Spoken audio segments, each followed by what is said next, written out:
Selamat pagi, selamat hari Minggu Bapak Ibu Saudara yang dikasihi Tuhan. Apa kabarnya hari ini? Luar biasa ya. Saya tidak percaya kita semua bukan suatu kebetulan saat ini kita bertemu melalui media. Kita akan memuji Tuhan, menyembah Tuhan.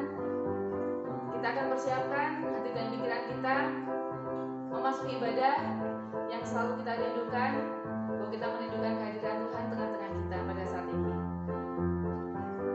Melalui panggilan berbakti dari 1 Timotius pasal yang ke-6 ayat 6 dan 11, memang ibadah itu kalau disertai rasa cukup memberi keuntungan besar. Tetapi engkau hai manusia Allah, jauhilah semuanya itu, kejarlah keadilan, ibadah, kesetiaan, kasih, kesabaran, dan kelembutan. Mari Bapak Ibu Saudara kita naikkan ucapan syukur kita. Kita nyatakan bahwa kita sudah menerima berkat Tuhan, menerima mujizat dari Tuhan, dan menerima kemenangan. Dengan memuji Tuhan, kami terima.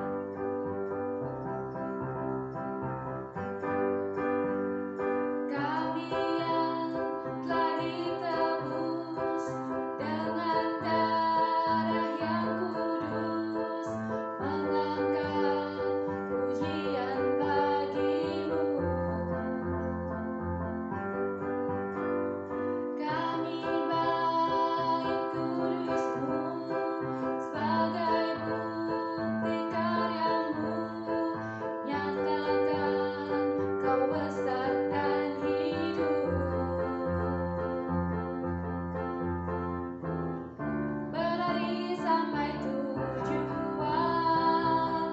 mendapatkan mahkota kekal. Kami terima kuasa-Mu Tuhan, kami terima kemenangan yang telah Kau sediakan untuk kami bawa di setiap langkah.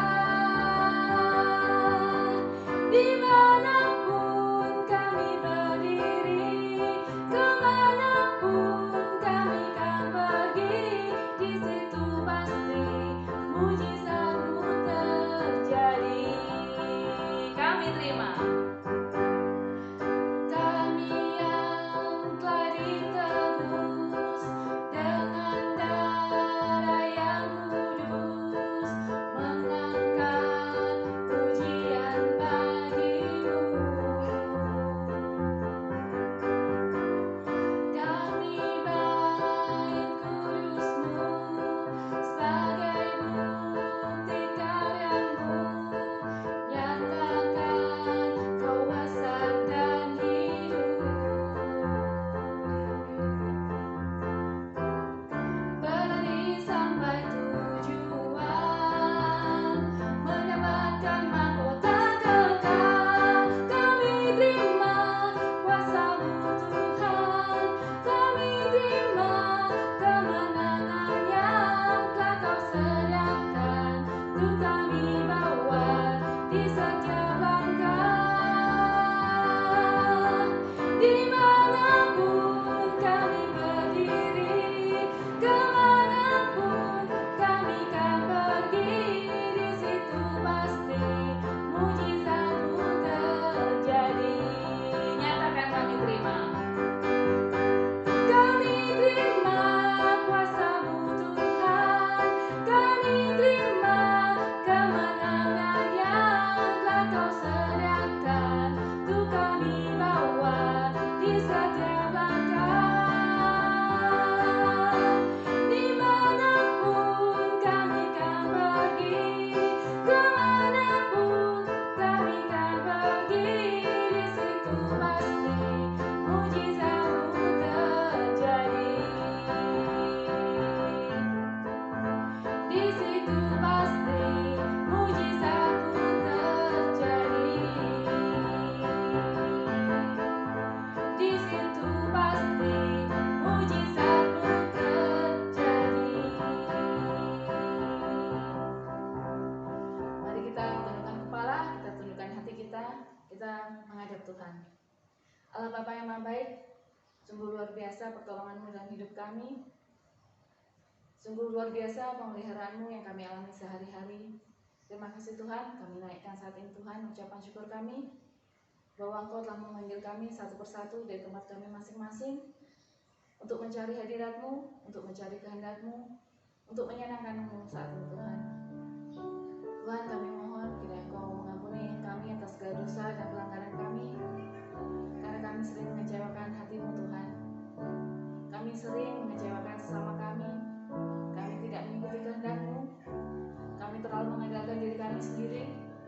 Saat ini Tuhan, kami mohon ampun, kiranya Engkau melayakkan kami saat ini Tuhan, untuk mencari hadirat-Mu, untuk masuk dalam pelukan-Mu Tuhan.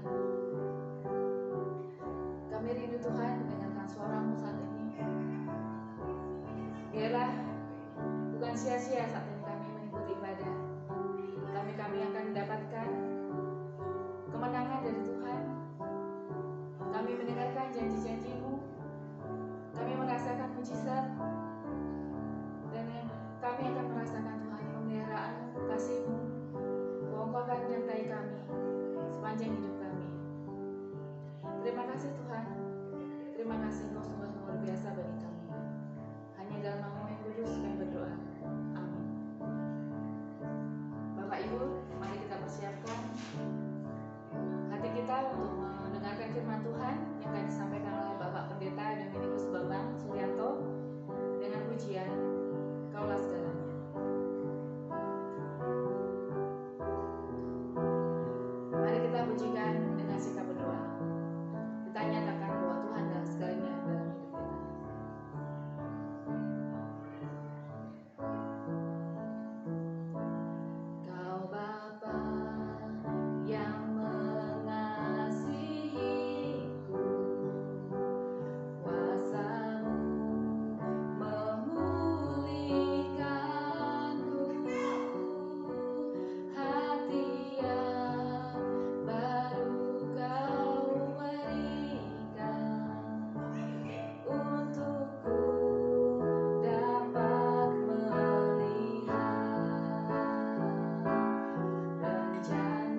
Tiba saatnya bagi kita untuk mempelajari kebenaran firman Tuhan. Tapi sebelum itu, mari kita bersatu di dalam doa. Allah Bapa yang kami sembah dalam Tuhan Yesus Kristus, kami bersyukur kepadamu karena kasih karuniamu senantiasa kami rasakan di dalam perjalanan kehidupan kami.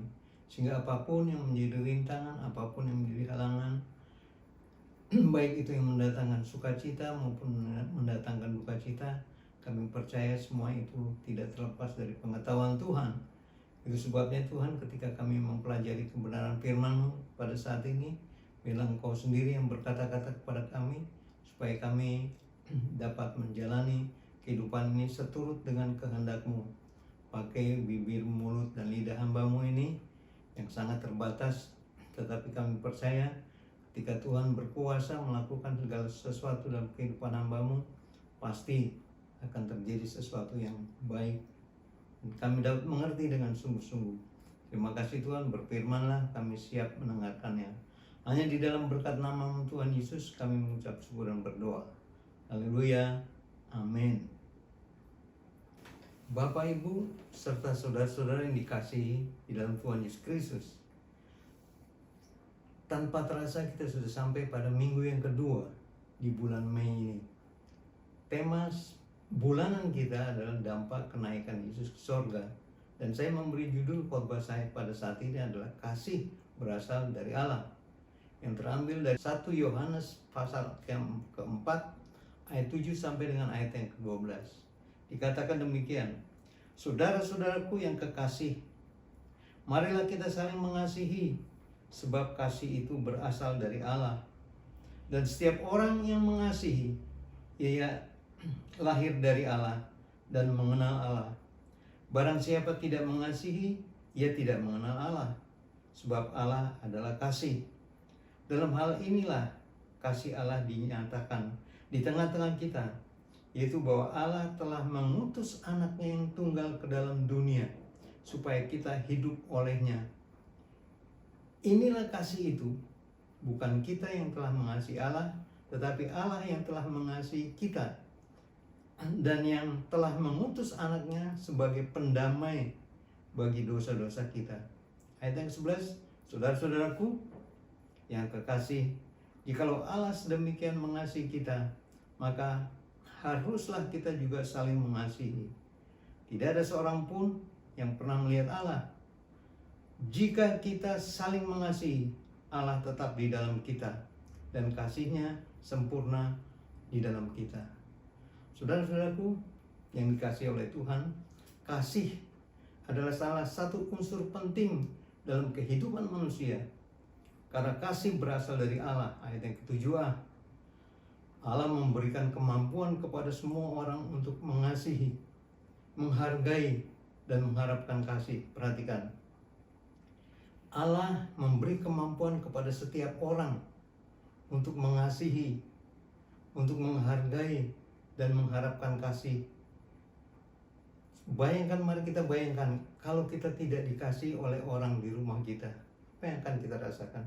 Kita merasa bahwa di rumah itu seperti kayak di neraka.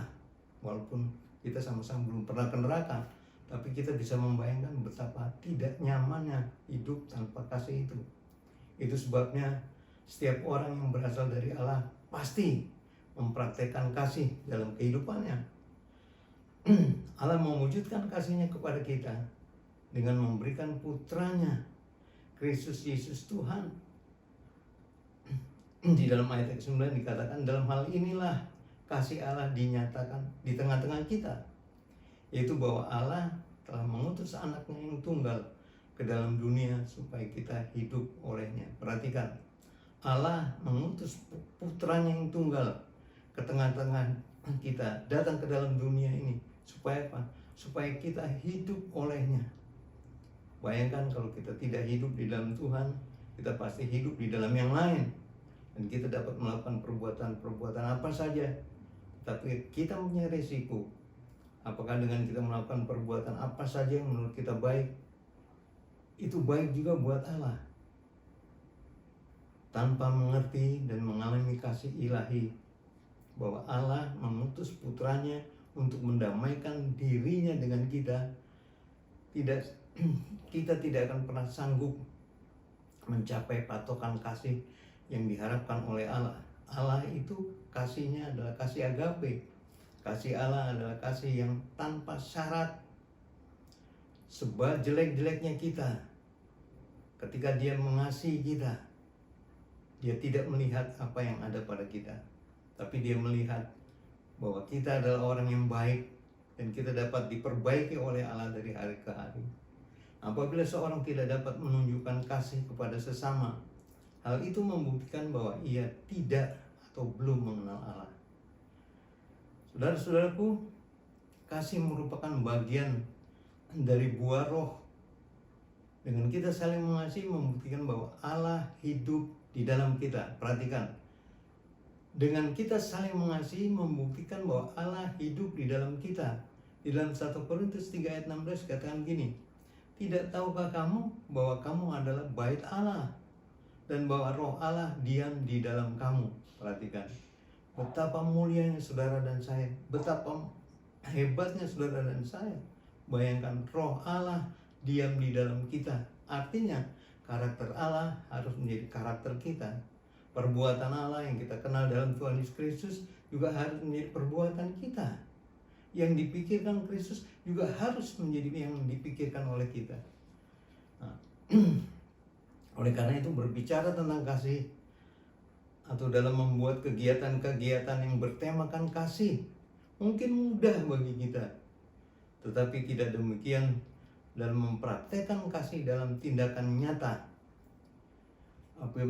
Apabila mengasihi seperti Tuhan mengasihi kita, atau kasih Tuhan adalah kasih yang tanpa pamrih, tidak semua orang mau dan dapat melakukannya. Perhatikan, di dalam tindakan nyata,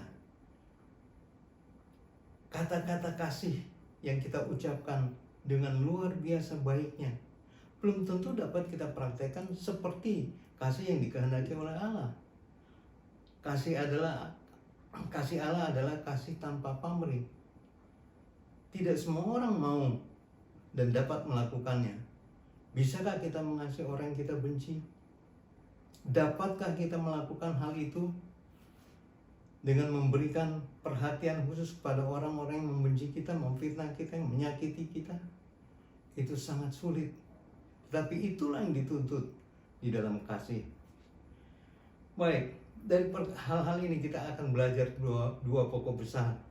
Pokok yang pertama, kasih adalah sifat Allah sendiri. Di dalam ayat yang ke-7 dan ke-8 dikatakan begini, saudara-saudaraku yang kekasih, marilah kita saling mengasihi, sebab kasih itu berasal dari Allah. Dan setiap orang yang mengasihi lahir dari Allah dan mengenal Allah. Barang siapa tidak mengasihi, ia tidak mengenal Allah, sebab Allah adalah kasih. Perhatikan, barang siapa tidak mengasihi, ia tidak mengenal Allah, sebab Allah adalah kasih. Dan Allah mewujudkan kasihnya dengan mengutus anaknya kepada saudara dan saya. Ayat yang 9 dan 10 dari bacaan kita, dalam hal inilah kasih Allah dinyatakan di tengah-tengah kita, tengah-tengah saudara dan saya, yaitu bahwa Allah telah mengutus anaknya yang tunggal ke dalam dunia supaya kita hidup olehnya. Inilah kasih itu, bukan kita yang telah mengasihi Allah, tetapi Allah yang telah mengasihi kita dan yang telah mengutus anaknya sebagai pendamai. Saudara-saudara, melalui suratnya Rasul Yohanes mendorong kita agar mengasihi bukan hanya dengan perkataan saja. Ya, perhatikan, Rasul Yohanes mendorong kita agar supaya kita mengasihi bukan hanya dengan perkataan kita. Memang sangat mudah untuk mengatakan kasih, saya mengasihi kamu. Tetapi tidak demikian dengan tindakan. Dan di dalam penerapannya kasih mengandung kerelaan untuk berkorban. Perhatikan, di dalam penerapannya kasih mengandung kerelaan untuk berkorban. Saya ingin memberi penjelasan sedikit. Saudara-saudaraku, kalau di dompet kita hanya ada uang 50.000, Dan pada waktu itu ada orang yang kita kenal dan dia sangat berduka. Dia sedang melamun. Pada waktu kita tanya, kenapa kok kamu melamun? Kenapa kok kamu kelihatannya susah? Terus dia katakan bahwa gini, saya sedang membutuhkan uang karena anak saya sakit. Saya membutuhkan uang 50.000. Perhatikan, 50.000. Dia mengucapkan 50.000. Dan di dompet kita ada 50.000. Kalau kita mengatakan, wah saya nggak punya uang, kita bohong. Karena di dompet kita ada. Tapi kalau uang ini kita kasihkan, bagaimana dengan kita? Nah, disinilah letak pergumulan itu. Kita mau menolong atau tidak? Jadi saudara-saudaraku yang dikasihi oleh Tuhan Yesus Kristus, kalau kita mau menolong teman kita itu, berarti kita sudah berkorban. Mungkin kita harus jalan kaki, atau kita mungkin harus melakukan sesuatu supaya kita bisa mendapatkan uang lagi. Karena di dompet kita cuma ada 50.000 dan uang itu sudah kita berikan kepada teman kita. Saudara-saudara, di dalam pengalaman hidup kami, hidup saya pernah mengalami hal seperti ini. Tetapi luar biasa pertolongan Tuhan. Begitu saya memberikan kepada orang itu apa yang dia butuhkan, dan saya sudah tidak punya uang, tiba-tiba ada orang yang mengenal saya dan tahu-tahu dia, saya titip ini sesuatu buat Bapak, saya udah lama pengen ketemu Bapak. Waktu saya buka, rupanya di dalam amplop yang diberikan kepada saya ada sejumlah uang yang melebihi daripada yang saya berikan kepada teman saya. Jadi saudara-saudaraku, di dalam kasih ada kerelaan untuk berkorban. Bukti kasih Allah. Allah sudah membuktikan kasihnya kepada kita, kepada saudara dan saya. Ketika apa? Bukan kita yang mengasihi Allah, tetapi Allah yang telah mengasihi kita dan yang telah mengutus anaknya sebagai pendamai bagi dosa-dosa kita. Mari kita bayangkan, kalau Allah tidak mengutus Yesus ke dalam dunia ini untuk mencari saudara dan saya. Bayangkan kalau Allah tidak mendamaikan dirinya dengan kita melalui Yesus Kristus, apa yang terjadi? Kita masih hidup di dalam dosa-dosa. Tidak ada yang benar yang kita atau manusia lakukan. Di dalam Kejadian pasal yang kelima, pasal yang ke-6 ayat yang kelima dikatakan begini, kejahatan manusia besar di bumi, dan bahwa segala kecenderungan hatinya selalu membuahkan kejahatan semata-mata. Perhatikan, kalau kita masih dibelenggu oleh kuasa dosa, tidak ada yang benar yang dapat kita lakukan atau manusia lakukan. Karena apa? Allah melihat bahwa kejahatan manusia besar di bumi, dan bahwa segala kecenderungan hatinya selalu membuahkan kejahatan semata-mata. Jadi saudara-saudara, mari kita lihat, kita bayangkan, kalau kita tidak dijamah oleh Tuhan, kalau kita tidak dipulihkan oleh Tuhan, kita masih tetap hidup di dalam dosa. Kita melakukan apa yang menjadi kesenangan kita. Kita melakukan apa yang menjadi keinginan kita. Dan keinginan kita belum tentu selalu baik. Nah, itu sebabnya Rasul Paulus dalam doanya dia berkata begini, supaya kamu bersama-sama dengan segala orang kudus dapat memahami betapa lebarnya dan panjangnya dan tingginya dan dalamnya kasih Kristus, dan dapat mengenal kasih itu sekalipun ia melampaui segala pengetahuan. Jadi kita tidak dapat mengerti betapa Allah begitu mengasihi kita. Coba bayangkan, Dia Yesus yang setara dengan Allah, tetapi karena kasihnya kepada saudara dan saya, Dia rela datang ke dalam dunia ini. Dan Allah juga memberikan putranya datang ke dalam dunia ini, Yesus Kristus, untuk apa? Untuk menebus saudara dan saya dari ikatan kuasa dosa. Melalui apa? Kematiannya di kayu salib. Dan darahnya yang tercurah menjadikan kita sembuh, memulihkan kita, membasuh kita, menjadikan kita murni di hadapan Tuhan. Kita yang merah seperti kermisi, ketika Tuhan membasuh kita dengan darahnya, kita menjadi putih seperti salju. Itu yang dikatakan oleh kebenaran firman Tuhan. Jadi Rasul Paulus di dalam doanya dia katakan lagi seperti itu,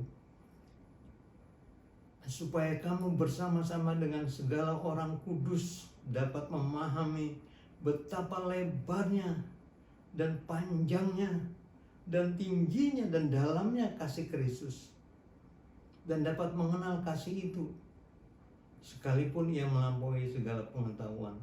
Jadi saudara-saudaraku yang dikasih oleh Tuhan Yesus Kristus, betapa dahsyat kasih Allah itu, betapa luar biasanya Dia yang sudah memberikan kasih-Nya kepada saudara dan saya. Itu sebabnya kita dituntut untuk hidup juga sama seperti Kristus telah hidup, yaitu memberikan kasih yang Dia terima dari Allah, kasih Allah yang ada padanya, yang diberikan kepada saudara dan saya. Itu kita juga harus berikan kepada orang-orang lain. Jadi ketika kita saling mengasihi, kita mengambil bagian di dalam sifat Allah, karena kita lahir dari Dia, dan setiap orang yang mengasihi lahir dari Allah dan mengenal Allah.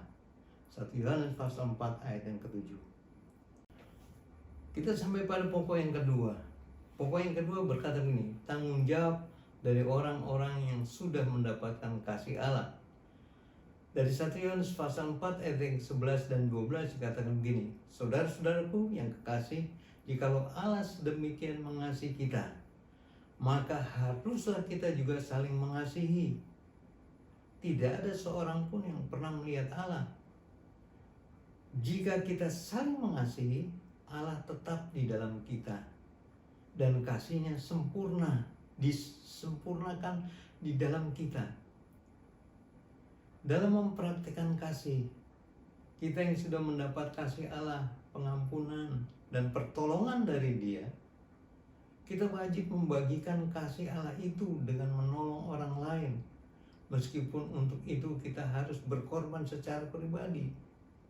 Rasul Yohanes dalam suratnya menasihati kita sebagai orang yang sudah dilahirkan baru, bahwa kita tidak harus hidup bagi diri sendiri, tetapi kita harus berbagi kasih dengan menolong orang lain juga. Di dalam 1 Yohanes pasal yang ketiga ayat 16 dan 17 dikatakan begini, demikianlah kita ketahui kasih Kristus, yaitu bahwa Ia telah menyerahkan nyawanya, perhatikan, yaitu bahwa Ia telah menyerahkan nyawanya untuk kita. Jadi kita pun wajib menyerahkan nyawa kita untuk saudara-saudara kita. Perhatikan, luar biasa kan kasih itu? Ya, demikian kita ketahui kasih Kristus. Kristus karena kasih-Nya kepada saudara dan saya, Dia rela menyerahkan nyawanya untuk saudara dan saya. Nah, kalau kita mengatakan bahwa kita ada di dalam Dia, kita wajib hidup sama seperti Dia. Nah, inilah yang harus kita lakukan. Jadi, kita pun wajib menyerahkan nyawa kita untuk saudara-saudara kita. Artinya, kita tidak hanya hidup buat kepentingan diri sendiri, tapi kita juga harus berbagi dengan orang lain. Ayat yang ke-17, barang siapa mempunyai harta duniawi dan melihat saudaranya menderita kekurangan, tetapi menutup pintu hatinya terhadap saudaranya itu, bagaimana kasih Allah dapat tetap di dalam dia? Anak-anakku, marilah kita mengasihi bukan dengan perkataan atau dengan lidah, tetapi dengan perbuatan dan dalam kebenaran. Sampai di sini saya ingin menjelaskan sedikit. Perhatikan, barang siapa mempunyai harta duniawi dan melihat saudaranya menderita kekurangan, tetapi menutup pintu hatinya terhadap saudaranya itu, bagaimanakah kasih Allah dapat tetap di dalam dia? Atau bagaimanakah kita dapat mengatakan bahwa dia orang yang mengasihi, sedangkan kita menutup pintu hati kita ketika ada saudara kita atau teman-teman kita, ada orang lain yang kita kenal yang sedang dalam menghadapi kebutuhan. Dikatakan bagaimanakah kita dapat berkata bahwa kasih Allah tetap diam di dalam diri kita? Kalau kita saja tidak mau berkorban, seperti saya katakan tadi, bahwa di dalam kasih mengandung kerelaan untuk berkorban. Jadi, saudara-saudaraku, kita tidak boleh hanya mengasihi, kita pandai berkata-kata tentang kasih, kita pandai menguraikan tentang kasih itu, tetapi kita tidak dapat mempraktekkan kasih itu. Bagaimana kasih Allah tetap ada di dalam kita? Jadi dengan hidup saling mengasihi, Allah tetap di dalam kita dan kasihnya disempurnakan di dalam kita. Ayat yang ke-12. Jadi Allah akan tetap ada di dalam kita karena kasihnya itu kasih Allah itu sendiri ada di dalam kita. Itu sebabnya kita semakin disempurnakan, kita semakin menjadi lebih seperti Kristus. Kita memancarkan kuasa dan perbuatan-perbuatan Kristus dalam kehidupan kita ketika kita dapat mengasihi orang-orang yang membutuhkan kasih itu. Jadi di dalam kasih mengandung kerelaan untuk berkorban. Jadi apa yang harus kita lakukan? Pertama, hiduplah senantiasa dalam kasih Allah dan praktekkanlah kasih itu. Artinya kita harus senantiasa mempraktekkan kasih Allah di dalam kehidupan kita. Karena apa? Allah telah mengasihi kita dan Allah sudah rela berkorban bagi kita, berkorban banyak bagi kita. Bahkan yang paling dikasihi, yaitu anaknya yang tunggal, diserahkan bagi saudara dan saya. Supaya apa? Supaya olehnya kita didamaikan dengan Allah. Yang kedua, dengan tetap saling mengasihi, kasih Allah semakin sempurna di dalam kita. Artinya, dengan tetap mempraktekkan kasih seorang terhadap yang lain, kasih kepada orang tua, kasih kepada kakak dan adik, kasih kepada teman, maupun kasih kepada orang-orang di sekitar kita, bahkan kasih kepada orang yang membenci kita sekalipun, itu membuktikan apa? Semakin sempurna kasih Allah di dalam kita. Jadi jangan sia-siakan hidup saudara dengan melakukan perkara-perkara yang tidak mencerminkan kasih Allah. Karena saudara sudah memiliki kasih Allah, kasih itu harus kita berikan, kita salurkan kepada orang-orang yang sedang membutuhkan kasih. Haleluya, amin. Mari kita bersatu dalam doa. Bapa Surgawi, kami bersyukur kepadamu karena dampak kedatanganmu, dampak kematianmu, dampak kebangkitanmu, bahkan dampak dari kenaikanmu ke surga, membuktikan bahwa rangkaian semuanya itu adalah untuk kami. Itu sebabnya Tuhan, kami bersyukur kepadamu karena kami istimewa di hadapan Tuhan. Nyatakanlah kuasa-Mu senantiasa ya Tuhan.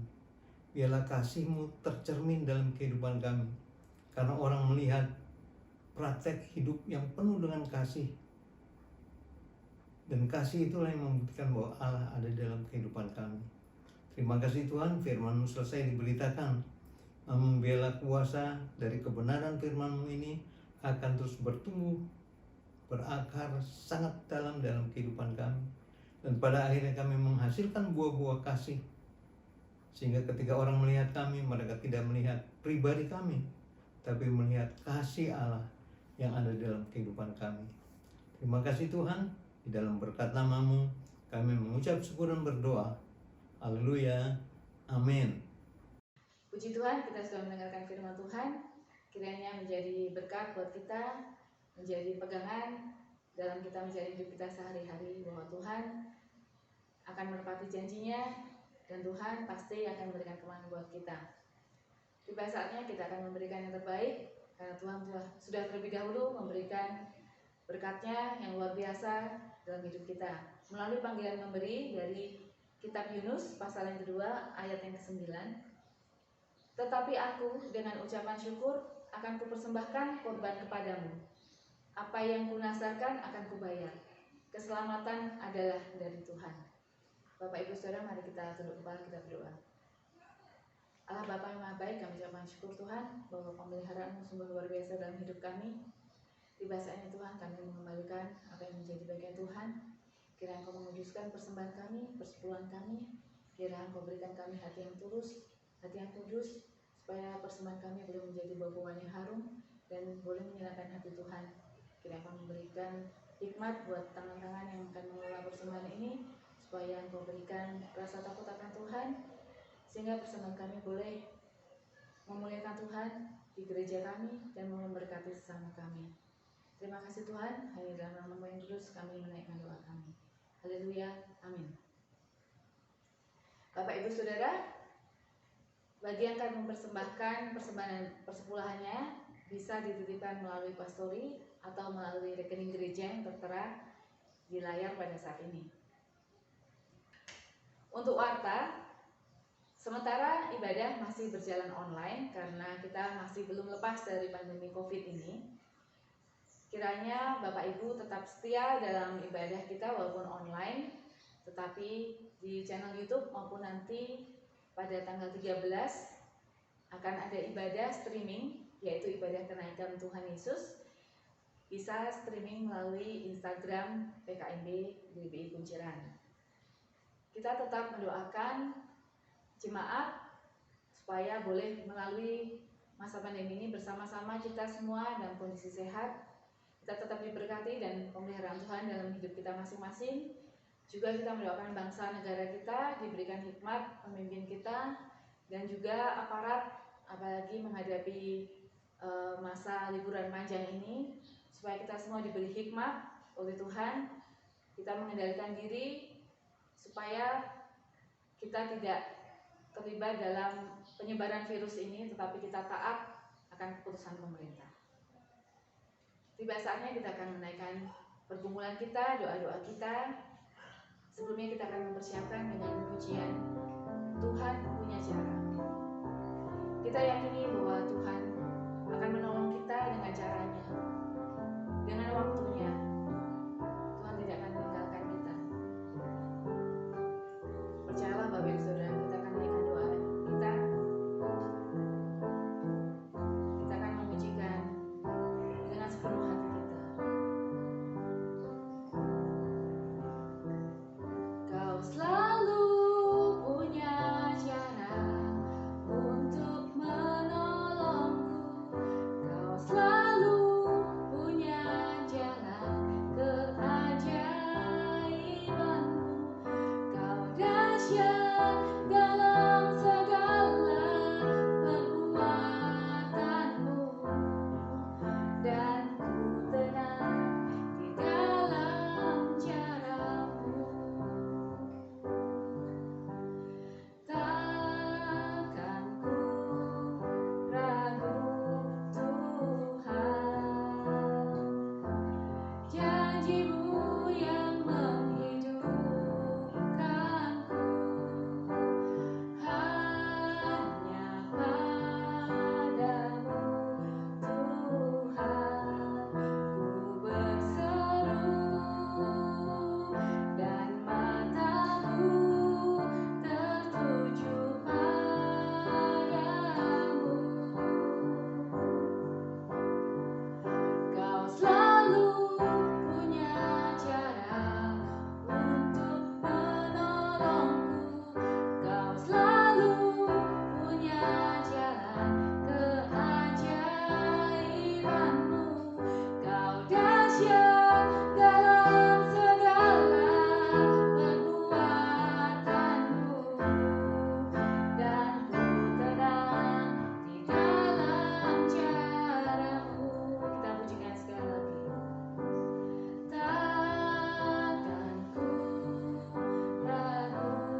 berdoa.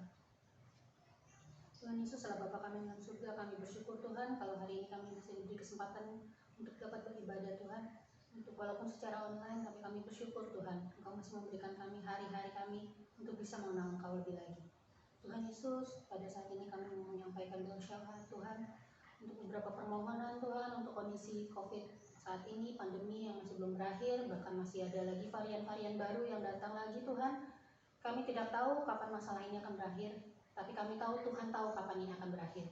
Ajarkan kami Tuhan di saat seperti ini, kami tetap untuk berpegang pada iman kami kepadamu, tetap berpegang pada janji Tuhan untuk pemeliharaan terhadap kehidupan kami sehari-hari, terhadap kesehatan kami, terhadap pekerjaan kami, terhadap keluarga kami, supaya kami bisa bertahan Tuhan di masa-masa yang sedang sulit ini.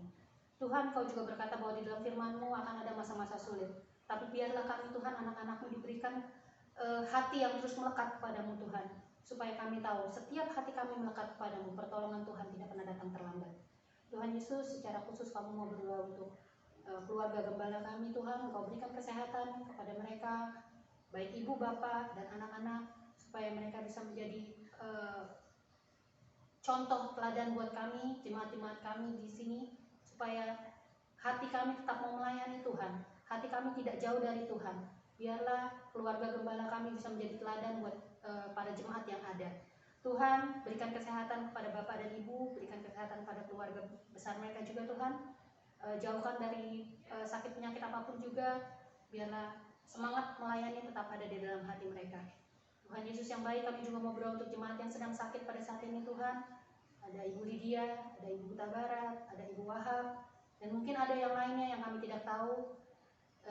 Karena kami tidak berkumpul bersama-sama, tapi kami tahu Tuhan akan melawat jemaat-Mu satu persatu, memberikan kesembuhan, memberikan penghiburan, dan memberikan pertolongan. Tuhan, untuk jemaat yang sedang mengalami kesulitan, baik ekonomi, pekerjaan, sehubungan dengan masa pandemi ini Tuhan, kami tahu jalan keluar dari Tuhan tidak pernah datang terlambat. Ajarkan kami terus berpegang pada firman-Mu, ajarkan kami terus berusaha untuk mengerti apa kehendak dan rencana Tuhan bagi kami.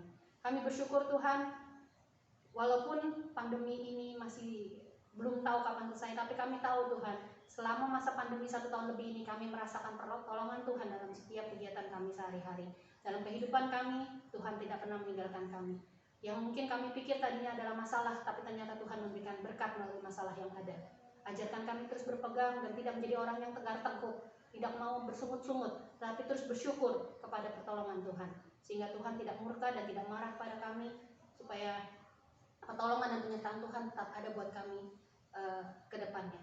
Terima kasih Tuhan Yesus atas ibadah hari ini. Terima kasih atas firman-Mu, terima kasih atas segala yang terbaik yang telah Kau berikan buat kami pada hari ini.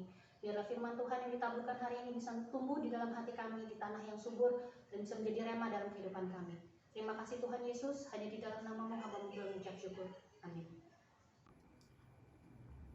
Terimalah berkat Tuhan, pertolongan, penyertaan, dan penghiburan yang dari Bapa, Putra, dan Roh Kudus menyertai saudara sekalian dari saat ini sampai Tuhan Yesus datang untuk yang kedua kali. Haleluya. Amin.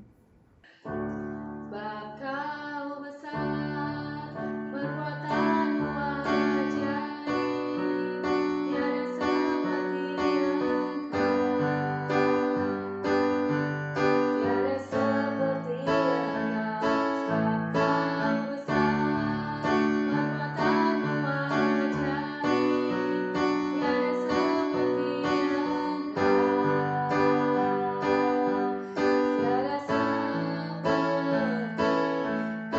Engkau.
Saudara-saudaraku, nikmatilah hari ini.